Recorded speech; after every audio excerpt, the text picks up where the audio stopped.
Hello, ladies and gentlemen, and welcome back to the Intermountain Industrial Assessment Center video lecture series. Today we're just going to go over some general assessment principles and some things that you should know so you sound professional when you're talking to facility staff. So just a quick overview of what's ahead. We're going to start by talking about energy and power and what all that is. Then we're going to go into units that we use here at the IAC as well as pretty much everywhere in industry. You guys are going to learn how to read utility bills and figure out what's important from those. You're going to learn about nameplates, why those are important, and how those relate to the machinery they're on. And last, we're just going to end with some typical assessment findings that hopefully you guys will find kind of interesting. So, no presentation would be worth its mettle if it didn't at least talk about energy and power. Now, hopefully most of this will be a review for you guys from physics, but just in case it's not, power is the rate at which electrical energy is transferred by a circuit to machinery. Voltage is the electrical potential difference between 2 points, and current is the flow rate of charge past a particular point. Or in other words, it is the amount of electrons carried through a wire. Now, if you guys are ever curious about how to get from one of those units to the other, there's a nice little pie chart down there that you can easily reference anytime you're curious. So, talking more about energy and power, we see two types of electricity here at the IAC, although typically you won't have to worry about this too much. It's just something we want you to know about. So there is DC, that is direct current, and that is the red flat line that you see on that chart, and then there's alternating current. And this is exactly what it sounds like. It's more of a push and pull rather than the stagnant direct push from DC current. Additionally, we see single-phase power and three-phase power. And if you guys want to learn more about this, there's a ton of YouTube videos that I highly recommend you watch. They're going to do a much better job of explaining it than I could ever even begin to. Alright, so talking about a little bit more importantly, how do we quantify the energy usage of a building? How do we know generally if they're doing it efficiently? Well, one of the things we look at is power factor, and this is the ratio of real power to the apparent power. Well, what does this mean? Well, there's a nice little graphic down there that kind of explains this for us.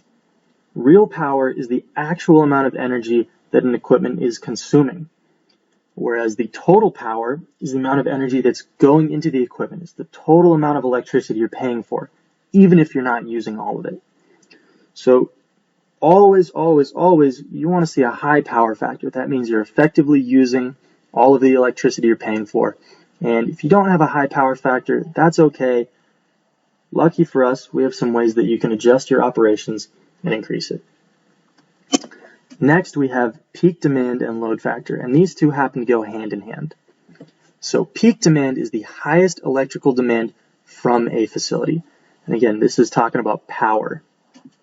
So if we look at this nice little chart here, this point on the blue curve right here would be the peak demand. And facilities are charged for the highest volume of demand they use over a 15-minute period. It doesn't matter if you use just a little bit of electricity over here. If you're using this much up here, this is what you're charged for. That brings us to the second thing on here, which is the load factor. And that describes how equivalently you are using power throughout the day. So here we see on this blue curve, we're using a little bit of electricity over here, but we're using a lot of electricity right here. Well, what we'd like to do is we'd like to squish this blue curve down and increase this blue part up here. That way, we're using the same total amount of electricity, but we're not paying for this high demand cost right here. So in general, very similar to power factor, you want to have a high load factor and a low power demand. And don't worry, this is something you guys are going to become super comfortable with as you move forward in the IAC. So, just to help you with some of the things we covered, here's some helpful equations. Electrical energy efficiency is the mechanical power divided by the electrical power that a machinery consumes. The load factor is the average load divided by the maximum load over a given time period. Power factor is the true power that a machine is consuming divided by the apparent power, or in other words, the amount of power that you're paying for. And then, if you're trying to find the power of machinery and all you know is the voltage and the current, the power is simply, for a three-phase system, root 3 times voltage times current times the power factor.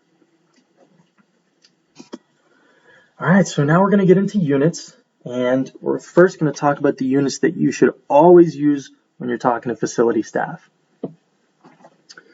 So voltage, as you'd probably guessed, is measured in volts. Current is measured in amps.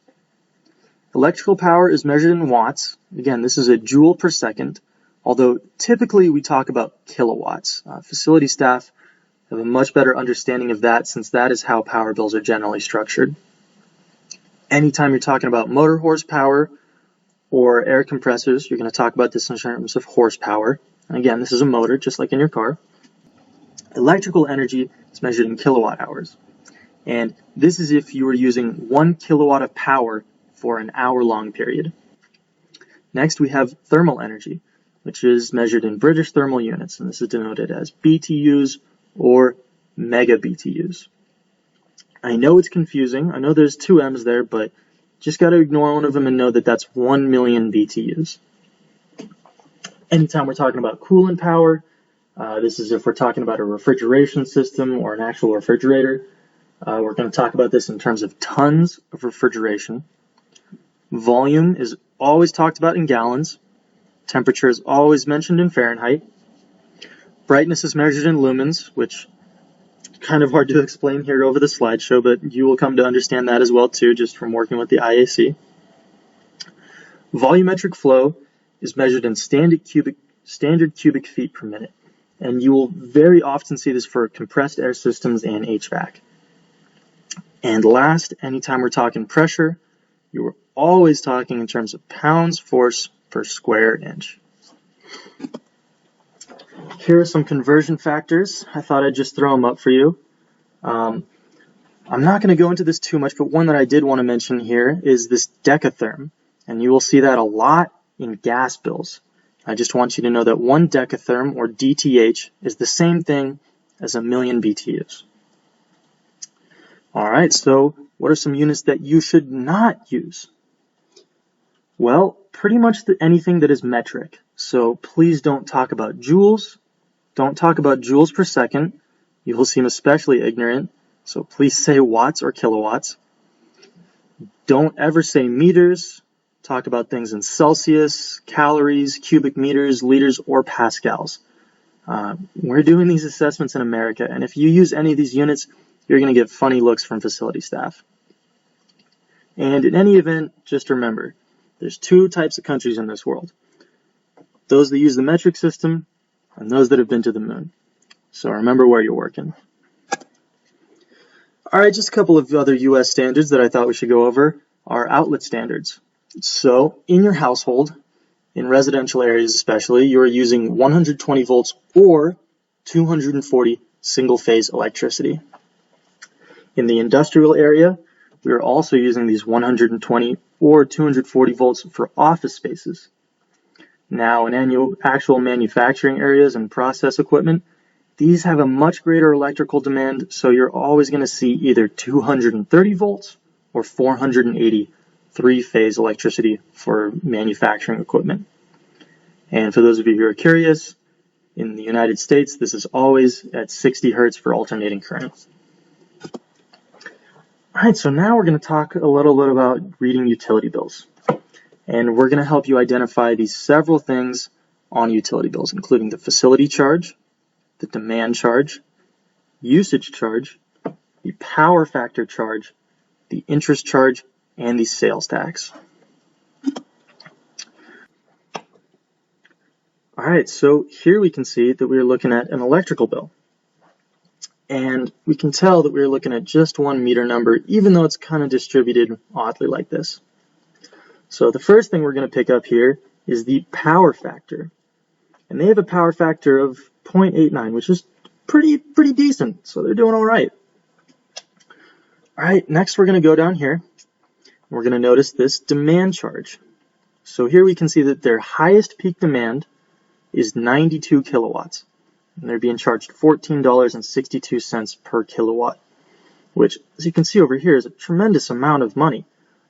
This doesn't necessarily mean that they're using 92 kilowatts all the time. This means that the most amount of energy they're using over a 15-minute period is 92 kilowatts. To have an idea of how effectively they're using their demand, you would have to look at the load factor.